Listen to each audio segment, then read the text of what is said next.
Okay, let me get this straight.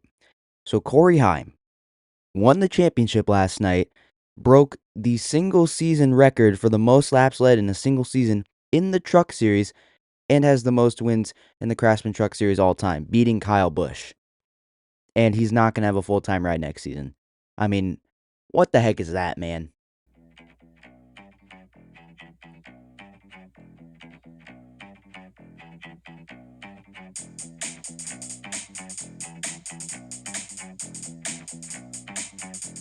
And welcome back to another episode of Talkin NASCAR. I'm your host, Andrew. Thank you all for so much for tuning in. Got a pretty packed show for you guys today. Got to talk about the Craftsman Truck Series Championship with Corey Heim picking up his first Craftsman Truck Series Championship of his career. So, congratulations to Corey Heim on that. We will get to that and so much more. Some other news from this last couple of days. Some other news surrounding the championship of the championship weekend of NASCAR. We have the State of the Sport address from Steve Phelps and Steve O'Donnell that I kind of want to look at my takeaways from that at least. And we have some other news that we have to cover that also emerged from the past couple of days. And looking at my episode schedule here, just some of my notes. I mean, I'm starting out with the really big news and then ending with kind of like the smaller stuff from a couple days ago, which is normally what I don't do on this show. I normally start with all the small stuff that kind of took place a couple days ago, maybe some stuff that's a little bit older from like a couple days ago, but that's gonna be a blast. So hope that doesn't throw you guys off for this one. So very interesting that I kind of wrote my notes that way, but we ride anyway. Starting out by talking about the Craftsman Truck Series Championship, and last night in Phoenix Raceway, it was a wild one. I mean, you had a crash on lap one. Dawson Sutton in the 26 truck for Rackley War Racing already having a tire go down, ended up running into the outside wall. His day was done. He didn't even complete a lap under green at Phoenix Raceway yesterday on Friday. And so, very tough break for Lane Riggs. So, I mean, excuse me, not Lane Riggs, Dawson Sutton. So, you could already tell what kind of race we are going to be into for the Craftsman Truck Series championship finale, their championship finale. So that wasn't really surprising to me when I was looking at the highlights, looking at all the big takeaways and the timeline from this race. Because yesterday was Halloween, I was actually at a party, so I was kind of keeping up with it, but I was also keeping up with the World Series. Game 6 ended in crazy fashion, so I was keeping up with that as well. And I just was looking at all that, and it really didn't surprise me because, I mean, the Craftsman Truck Series, it has probably the youngest drivers that you're going to see in the sport outside of the ARCA Menard Series, but those fields are so much smaller. I mean, the cars are very diverse in speed and overall equipment. And the Truck Series is very similar, but it's still NASCAR National Series racing, and you have these guys who are 16 or 17 or even 18 years old, and you have guys all the way ranging up into their mid 50s with Matt Crafton, who also ran his final race today, or yesterday, excuse me, in the Craftsman Truck Series, finished out his illustrious career. He ended up actually finishing in 13th. So, quick congratulations to Matt Crafton on a very successful career. He's been just a constant sight throughout the Craftsman Truck Series for so many years. I believe over 20 seasons he has spent in the Craftsman Truck Series with Menards on his truck, mostly with ThorSport Racing. He actually left for Kevin Harvick Racing, I believe, in was that like 2003, 2004? I kind of did some research on Matt Crafton beforehand, so that's where most of the information on that is coming from. But besides that, just looking at the start of this race overall, I'm going to kind of do a similar recap to how I normally do my race recaps for the Cup Series.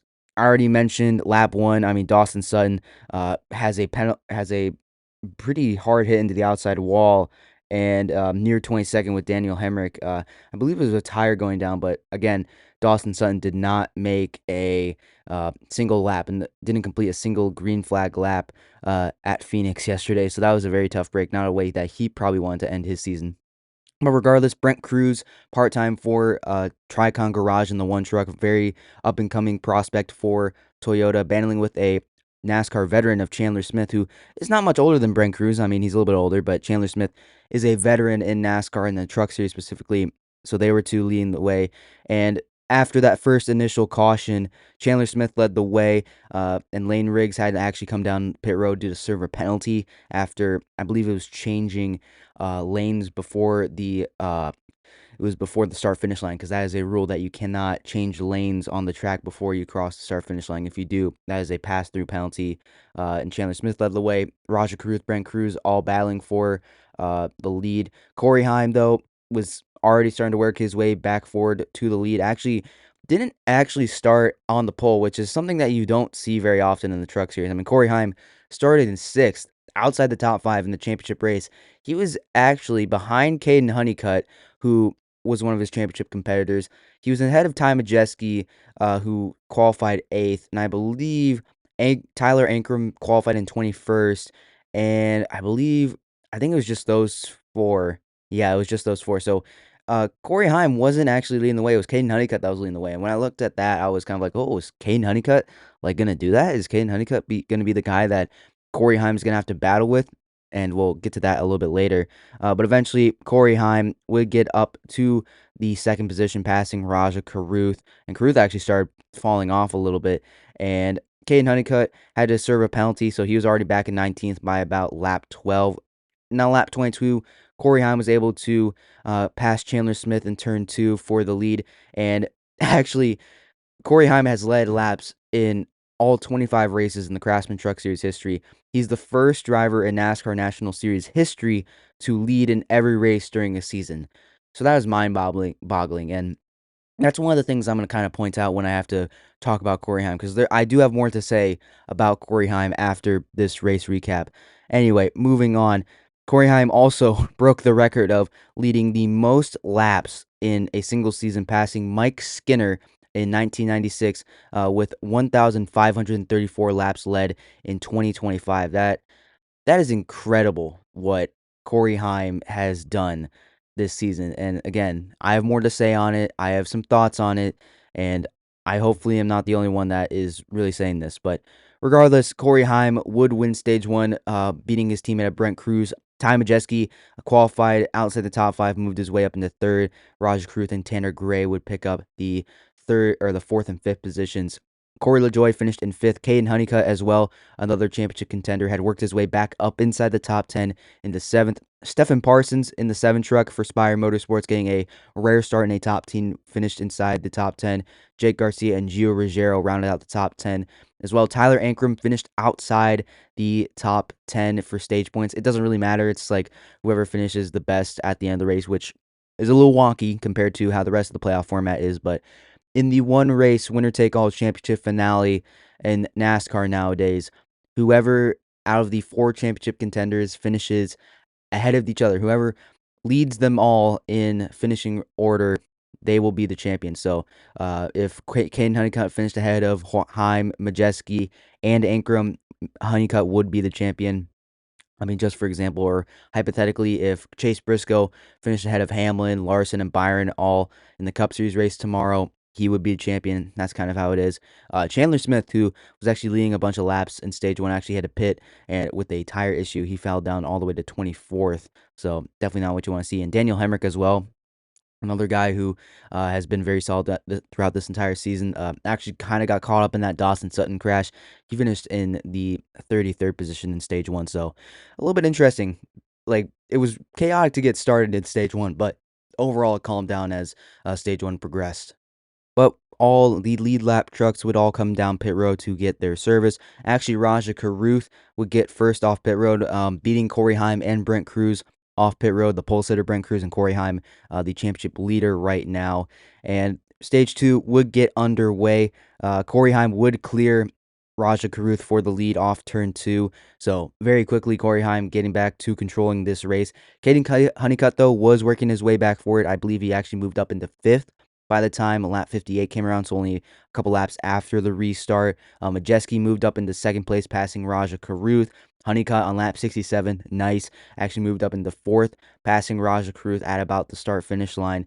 So now it's pretty much you have Heim, Majeski, and Honeycutt all inside the top 5, and then Tyler Ankrum, I mean, he's just not really anywhere to be found. He's all the way back outside the top 10. So definitely not what you want to see if you're Tyler Ankrum. Not the type of race that he's needing to do. Needed some kind of pit strategy to really kind of pull off an incredible feat like this. But through stage 2, it would be all green flag, no big contact, no cautions, except for the stage end, which would once again be won by Corey Heim, followed by Ty Majeski. Brent Cruz actually got into third place, and Caden Honeycutt and Raj Cruz round out the top 5.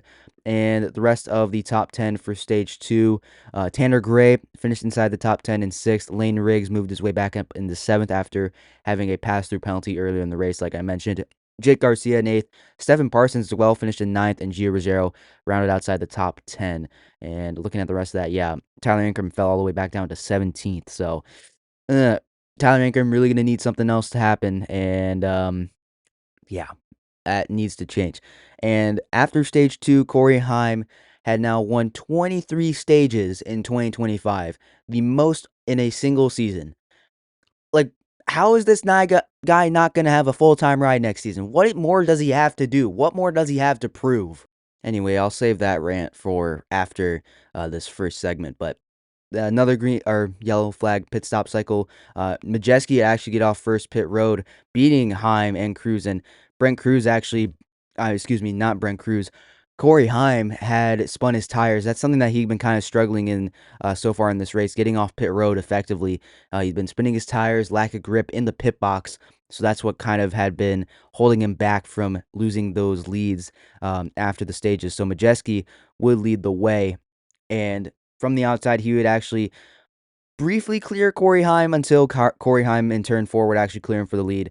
And on lap 112, we get our next caution for cause. Clayton Green in the 2 truck for Rayum Brothers Racing would spin in turn 2 in the 2 truck.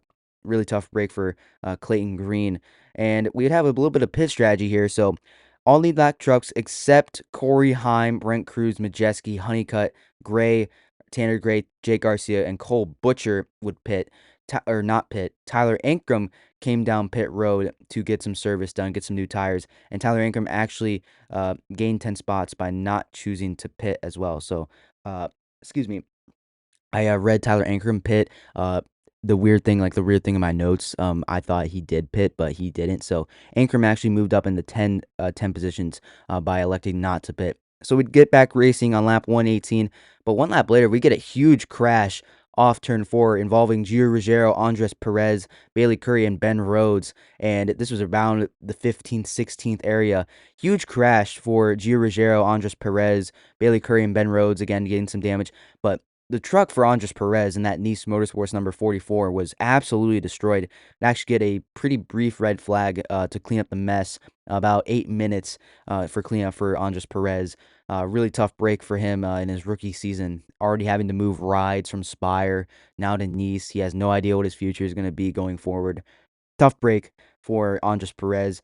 Tanner Gray, Tyler Ankrum, and Cole Butcher, they would all come back down pit road. Cole Butcher, for those of you who don't know, is actually driving the part-time 62 truck for Halmar Friesen Racing, owned by Stuart Friesen, the teammate technically of Caden Honeycutt for this race. So at least Caden wasn't all alone out there. He wasn't so lonely on that track by himself for that team.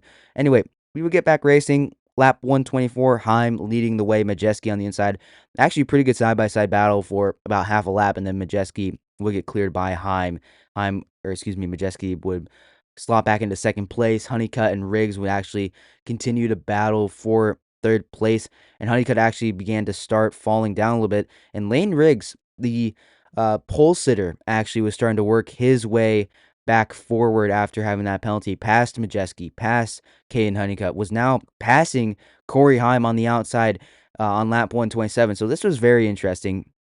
And Lane Riggs would hold a lead for a good bit. And then actually Corey Heim, Tyler Majeski, Caden Honeycutt, and Ankrum would all pit. Heim actually would stay out. Excuse me, I'm kind of going all over the place on lap 134. So everybody but Heim out of the championship 4 had pit. And then on lap 147, Connor Mozak actually in the 81 for McAnally Hilgeman Racing actually would have an issue with a right front tire going down. Actually would hit the front stretch wall, running in 18. So that would bring out another caution. So that's only the 3rd caution for cause, 5th caution on the day overall. So all lead lap trucks except for Stephen Parsons and Cole Butcher would pit. Majeski would get off pit road, and after taking 2 tires, Carruth would be in 2nd, Caden Honeycutt in 3rd. Lane Riggs actually had a pretty slow stop, would lose a good amount of his track position, falling down to 7th. And Corey Heim would come out 8th after taking 4 tires. So that is definitely not what he wanted. So he'll be in 10th place with Stephen Parsons and Cole Butcher all staying out. So we have about, I would say, 8 or 9 laps left to go in the championship race for the Craftsman Truck Series, with Corey Heim, the most dominant truck of the day, starting all the way back in 10th, while you have Majeski, Honeycutt, and Ankrum all fighting it out here. Those are the three, leading trucks right now. So Majeski in third, Honeycutt in fifth, Ankrum in eighth, and Corey Heim in 10th. And what we saw was absolutely incredible. So on the restart, Seven Parsons leading the way, Cole Butcher on the inside, and into turn one, 7 wide into turn one, you have Corey Heim, Grant Enfinger, Raja Caruth, Cole Butcher, Kane Honeycutt, Ty Majeski, and Stephen Parsons. Corey Heim on the inside, Grant Enfinger. Like, what? Like, what is this? Like, I know the Craftsman Truck Series is aggressive. Like, all the drivers are aggressive, getting all they can. You have to be aggressive if you're going to win races in the Craftsman Truck Series. You can't be idle. You can't be passive. You have to be aggressive. Well, I mean, same could go for all races in NASCAR. You have to be aggressive on the restarts because it's all bunched up and everything. But 7 wide? Are you kidding me? That is insane. And Corey Heim would go all the way from 10th to 2nd, trailing Ty Majeski, who is now the leader, and leading the championship four with Heim in second and Caden Honeycutt in third. And then we'd have another caution, and that would be for a pretty big crash on the front stretch that would actually involve Cole Butcher. Tyler Ankrum got caught up in this. Tanner Gray, Grant Enfinger, who had actually worked his way back forward. And after having some pretty mediocre day for Grant Enfinger, a former Truck Series champion, and they all spun off turn four. So that would be another red flag, actually a 4-minute red flag. What was all the red flags for? Because it must have been oil down on the racetrack or something. But yeah, I guess that's what 7 wide will do for you. You'll set up a cause for chaos and opportunities for chaos to happen. Anyway, red flag, lap 160, we would get going overtime, the second overtime restart. Majeski leading from the outside, Corey Heim leading on the inside. This was what the playoffs are meant to create, the really crazy restarts, the high intensity moments between the two best trucks of the season, Majeski and Heim. Heim, arguably the best driver of the season so far. Anyway, Majeski leading from the outside. Heim would clear Majeski off turn two. Majeski, last year's champion. Corey Heim has never won a Craftsman Truck Series championship, and he would clear Ty Majeski for second, or for the lead, off turn two. Majeski would slot into second, Kane Honeycutt running in third. And coming to the checkered flag, Corey Heim absolutely just pulled away from Majeski and everyone else by 0.6 of a second in just one lap is insane. And imagine what a green flag run would have been, like just a shorter green flag line, 8 laps. That would have been insane to have that. Maybe Majeski and possibly Kane Honeycutt would have come back, but the 4 tires definitely were the advantage that Corey Heim needed. He would win his first Craftsman Truck Series championship. He would win the race. Congratulations to Corey Heim on his incredible season. Looking at the top finishers, Corey Heim led the most laps out of everybody today, 100 laps. Ty Majeski finished in second again. Fellow Wisconsin guy, like a Wisconsin driver. I'm not a NASCAR driver, so I guess I can't say I'm a fellow Wisconsin, but he's from Wisconsin. Gotta love him. Last year's champion came up just short once again. Unfortunate for Majeski. How about Caden Honeycutt? I want to shout out Caden Honeycutt for what he's done this year. Already in Nice Motorsports Equipment about halfway through the year, was running good, running solid, had a spot locked up on points in the championship or in the playoffs for the Craftsman Truck Series. Then gets dropped by Nice, signs with Halmar Friesen Racing, who needs a driver, and Caden Honeycutt gets him all the way to the championship four. That is really impressive what Caden Honeycutt is doing, and if he is going back to going to Tricon next season, I mean, imagine what he can do in Tricon stuff if he's doing this in Halmar Friesen Racing stuff owned by Stuart Friesen. I mean, this is incredible. And shout out to Stuart Friesen as well. He probably put a lot of effort into the team, getting it right for Caden, giving him a great opportunity to succeed. And boy, did Caden Honeycutt succeed, but just a little bit short, not quite there for Corey to beat Corey Heim and Majeski. Excuse me. Layden Riggs finished in fourth. The pole sitter led the second most laps with 24. Raja Caruth finished in fifth. Good way to end the season. He'll be moving up to Xfinity full time next season. Jake Garcia finished inside the top 10. Corey LaJoy as well. Chandler Smith. Tyler Reef in his Craftsman Truck Series debut, finished inside the top 10 with a ninth place finish. Same with Jack Wood. Pretty good result from him. Matt Mills. Stephen Parsons fell all the way back down to 12th. Oh, man. Feel bad for Stephen Parsons. He had a pretty good truck today, or excuse me, yesterday.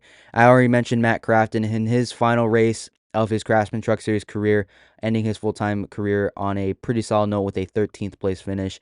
Tyler Ankrum in 14th, and then Nathan Bird would wrap up the top 15, finishing in the 15th position with the O2 of Young's Motorsports. So pretty good result for them. Looking at the rest of the order, Frankie Muniz in 19th. Tanner Gray, had a really good truck tonight. Finished in 21st after starting in 4th. Cole Butcher as well was actually working his way back up through the field, finished in 23rd. Grant Enfinger, former Truck Series champion, finished in 24th, got caught up in that wreck late. Brent Cruz had a really good truck tonight as well, or last night. I keep saying tonight. He finished in 28th. Ben Rhodes in 29th. Andres Perez, all those guys that caught up in the wreck. Really tough breaks for all of them. And Dawson Sutton didn't complete a lap, did not register even a lap time out on track, finished in 34th position. Good Lord. You can't even complete a lap. Holy cow. Dawson Sutton, man. That really, really sucks, Dawson. So there you go. You have the final Craftsman Truck Series race of the season. Corey Heim picks up the championship. Moving on, I kind of want to focus in on Corey Heim for just a moment. I already mentioned the things that he accomplished in this race, winning the Craftsman Truck Series championship, leading the most laps out of everybody, breaking the record for the most laps led in a single season, beating Mike Skinner, which has been held since what, like 30 years almost? Like 29? That's insane. I just did some little quick math there. Make sure you do math in school, guys. Coming from me, I probably shouldn't be talking, but you never know. It might be useful to actually know how to do math. Already mentioned that he won 23 stages, the most out of any driver in the Craftsman Truck Series in any of the 3 series. And he's led laps in every single race this season in the Craftsman Truck Series, a record that has never been held by anybody in any of the 3 NASCAR National Series. And the NASCAR Cup Series and overall NASCAR has been around for almost 100 years. It's been over 75 years, and that record has never been that's something that's never happened. And he is not going to have a full-time ride in any series next season. Nothing. He might have a partial schedule in trucks at best and maybe have a slightly bigger Cup Series schedule next year. How are you not going to give this guy a full-time ride in the Truck Series at the bare minimum? He should be already up in the Cup Series by now. We saw what he's been able to do in the Cup Series for 2311 Racing, and without how things are trending, 2311 Racing might still exist next year. I'm knock on wood. I don't know if you heard that, but I did knock on wood there. So, again, how is he not going to have a full-time ride? He's not going to probably make any Xfinity starts because Joe Gibbs Racing probably isn't going to let him because Ty Gibbs is going to insist on, I don't want to have him, the guy that wrecked me back in ARCA driving for my grandpa's team. He's going to probably be like that. Well, Ty is not going to obviously sound like that, but that's what I imagine some nepotism is going to sound like. That's what Ty Gibbs is probably going to sound like, the bane of nepotism, if you ask me, in NASCAR. Truck Series, again, he might have at best a partial schedule, depending on what Tricon's lineup looks like next year, because the way I'm looking at it, we don't know what Tony Breidinger is going to do. Corey Heim obviously we have no idea what he's going to do. I pray and hope that he's going to be doing something at least. Tanner Gray is probably going to be back in the 15 truck. Gio Ruggiero probably going to be back in that 17 truck. He's been performing really, really well. And it ultimately depends on sponsorship. We know that Caden Honeycutt going to be moving over to Toyota next season. Most likely, he otherwise wouldn't have signed with a Toyota team. So I would suspect that most likely he's going to be heading over to Tricon next season, probably full-time. And it really is going to be between, does Tricon want to choose the sponsorship money of Tony Breidinger and all the brands that she can bring in with Dave & Buster's, Raising Cane's, Victoria's Secret, all the brands and her overall brand as well? Do they choose that? Or do they choose the challenge of Corey Heim? I'm really hoping that Corey Heim is able to have a full-time ride next season because he deserves to be at least up in Cup. He needs to be up in the Cup Series. He needs to be in Riley Herbst's seat next season if 2311 Racing will exist next season. So that's why I'm kind of mad that Corey Heim may not even have a full-time ride next year. But with all the rumors that Tony Brinegar may be moving over to calling in their Ram truck program, like maybe that's the door that can keep Corey Heim full time in the truck series, because that one truck is probably going to be a truck that's going to be going to have so many different drivers rotating in and out, getting some sponsorship in there, basically going to be an all-star truck. So that's most likely it's going to be 4 really full-time trucks for Tricon Garage. No two of them are probably going to be filled by Tanner Gray, Gio Ruggiero. Probably Caden Honeycutt's going to be in the third one. The fourth one's going to be between probably Caden Honeycutt, or not Caden Honeycutt, Corey Heim, Tony Breidiger, and maybe Brent Cruz. Who knows what he's going to do? I'm going to talk about the thing that might influence what Brent Cruz is going to do for 2026 in the next segment coming up. But yeah, let me know down in the comments what you think of Corey Heim winning the championship. Once again, congratulations to him. Should Corey Heim have a full-time ride anywhere in NASCAR? Let me know down in the comments below what you think. But let's go ahead and move on. NASCAR announced on Friday morning before the green flag dropped for the Craftsman Truck Series season finale at Phoenix, Freeway Insurance would be joining NASCAR as their 4th premier partner in the sport, replacing Geico after Geico left last season. So this is huge news for NASCAR, getting another new premier partner, joining Xfinity, Coca-Cola, and as well Busch Beer is incredible to say. And Freeway Insurance now joining is huge news for the sport overall. You may know Freeway Insurance as being one of Daniel Suarez's primary sponsors throughout this season and next season with Spire Motorsports and Trackhouse Racing. So that's where Freeway Insurance has really been in NASCAR throughout the last couple of seasons, with Daniel Suarez on the hood of his car. And Steve O'Donnell, president of NASCAR, said about Freeway Insurance joining the sport as a premier partner. He said, quote, "We're thrilled to welcome Freeway Insurance to the NASCAR family as a premier partner and a race entitlement partner at Phoenix Raceway. This partnership highlights the strong alignment between our two brands. Dedication to serving everyday Americans is at the heart of everything we do. Freeway's commitment further reinforces the strength and growth of NASCAR's commercial ecosystem as we continue to attract top-tier partners who see the value and excitement of this sport." And CEO of Freeway Insurance and U.S. Army veteran Cesar Soriano also had something to say. He said, quote, "At Freeway Insurance, we're proud to partner with NASCAR, a sport that embodies the same energy, trust, and drive that defines our brand. As someone who served our country, I take great pride in leading a brand that serves hardworking Americans every day. Trust is the foundation of what we do, whether it's helping families protect what matters most or supporting a sport that fans trust and love. NASCAR's fans and other customers share the same values: determination, family, and a love for the open road. And the Freeway Insurance 500 will be a celebration of everything that makes this country great." And according to this press release, Freeway Insurance will be integrated into a couple touch points of the NASCAR Cup Series, including race entitlements, the sponsorship of the Choose Rule on the MRN, the Motor Racing Network, and the PRN, the Performance Racing Network broadcast, digital activations, and fan engagement programs designed to bring fans closer to the action and help families win when it comes to their insurance needs. This is all by, I believe this is NASCAR's what NASCAR released in their press statement. Freeway Insurance will also be the exclusive insurance provider for NASCAR in its social media platforms and all tracks where the National Series race. Okay, so there you go. Those are some big details. For me, I mean, this is really good. I already kind of outlined my uh, basic thoughts on this, but NASCAR's been looking for a 4th premier partner ever since Geico left a couple years ago and dropped their entitlement sponsorship. But now Freeway Insurance joining on.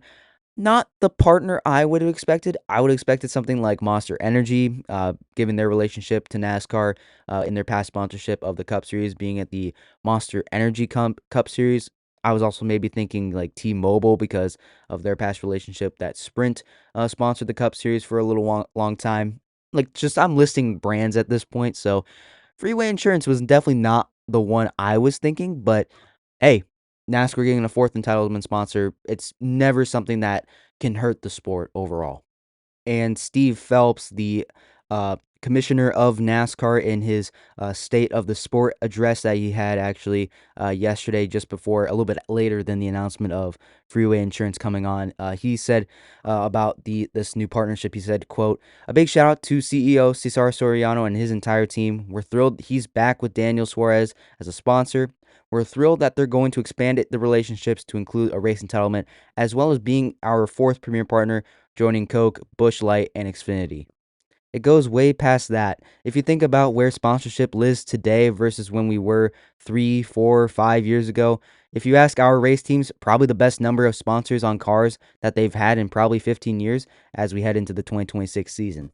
So this is actually kind of like a perfect segue into the next topic, which is Steve Phelps and Steve O'Donnell's State of the Sport address. And so he kind of highlighted how sponsorship is really good for NASCAR and how it's growing the sport, how it's showing the growth throughout the sport, getting these new entitlement sponsors, getting these big brands like Busch Light, like Xfinity, like Coca-Cola. So that's all really good for the sport. And he said, quote, Steve Phelps said, quote, "Again, if you think about the importance of sponsorship to NASCAR broadly, the revenue is important. Don't get me wrong, but it's what the sponsors do to showcase our sport to their customer base or their B2B base, bringing them into the racetrack and experiencing this sport. It's important." Steve Phelps also said, quote, "The racetracks are doing great from a sponsorship standpoint. I think after a couple years of kind of at that league level, the NASCAR level, I think we're a little bit behind. We're closing that gap quickly with a new number of sponsors that have come on board. There are a number of that will be making announcements in the near future." That's according to what Steve Phelps said. And so that was kind of the main thing for Steve Phelps when he was kind of got the message across that NASCAR is trying to rebuild itself and it is on the upward tick little by little. I mean, we may not be seeing it, but NASCAR, with all the sponsorship that it has right now, it is definitely going to be helping NASCAR in the next couple of seasons with all the new sponsors. It will be helping NASCAR trying to grow their brand. Steve Phelps also highlighted the driver ambassador program, saying, quote, "If you think of the number of appearances that have happened, the sheer number of hours that the drivers have logged promoting this sport, 6,000 hours, up 40% year over year, that's huge for us, right? They're building our brands. They are the face of NASCAR. The more opportunities we give to them, the more opportunities they step up and take, the better it is for the growth of this sport." So again, another thing that is trying to help promote NASCAR, get its brands out there, which, and another thing too, like the driver ambassador program, it's also helping along with that new documentary Rising, all highlighting all the young stars that NASCAR has coming up through its ranks.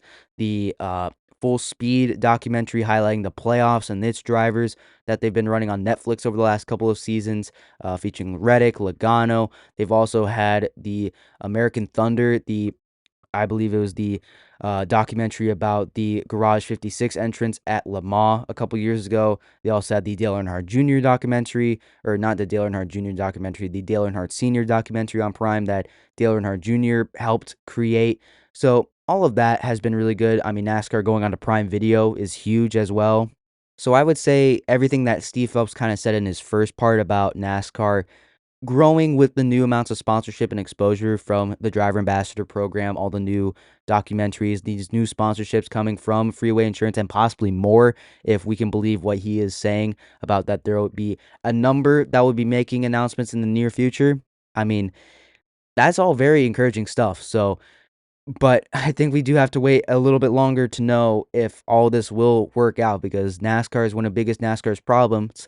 The reason why they aren't one of the most popular sports in America anymore is that we don't really have any recognizable names anymore. I mean, Dale Earnhardt Jr. retired, and most likely the recognizable guy is Chase Elliott, and not even like not a lot of people know who Chase Elliott is even.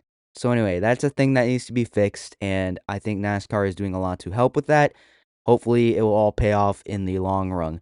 And as well, Steve Phelps, he didn't really take any specific questions relating to the lawsuit, but he actually had a prepared statement expressing NASCAR's kind of how they think it's going to look from their eyes. He said, quote, "In each of the past 2 years, I've sat here and told you the same thing. Healthy race teams are critical to our sport. We've been true to our word From the outset, we've been clear this is not an antitrust case.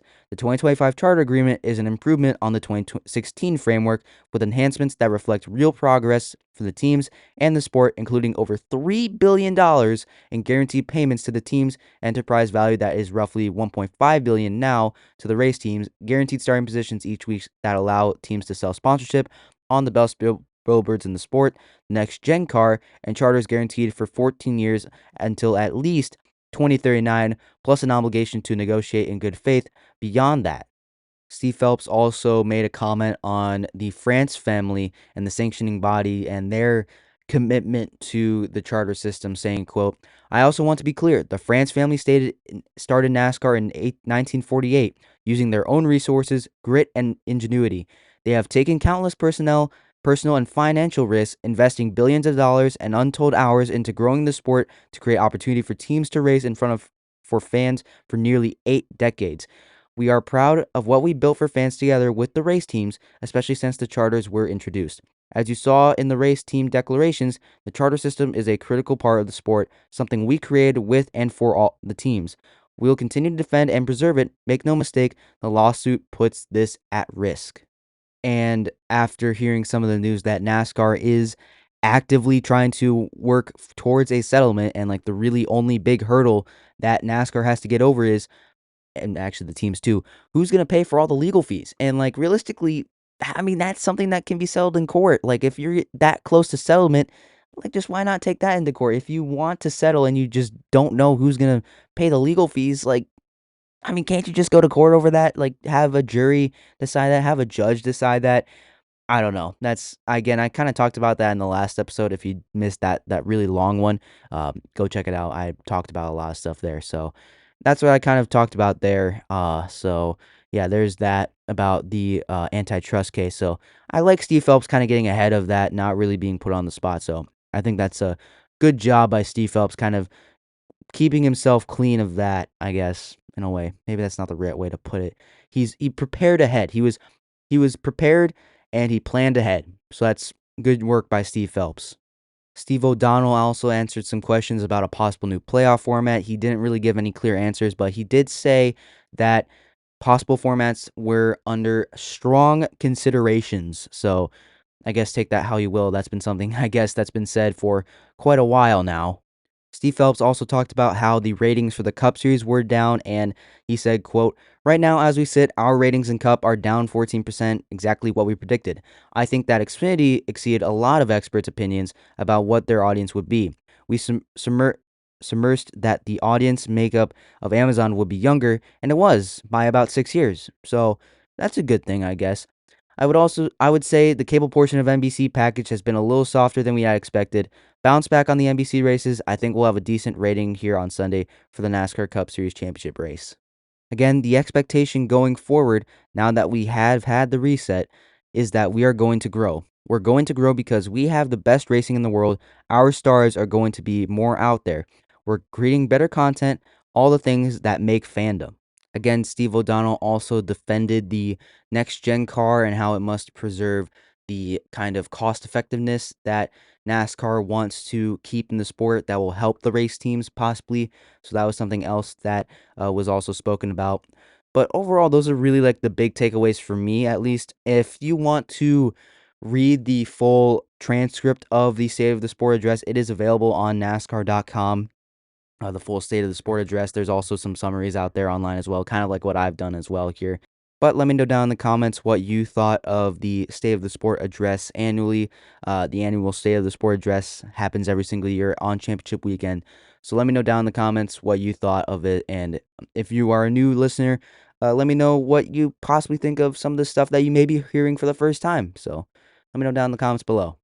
Moving on, it was announced today by NASCAR officials that NASCAR is changing the driver eligibility rules and the amount of races that NASCAR Cup Series drivers can run in the lower series. So that is some huge news.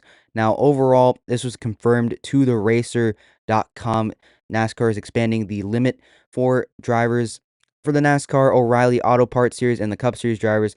NASCAR Cup Series drivers with 3+ years of full-time NASCAR Cup Series experience will have a max of 10 races they can run per season.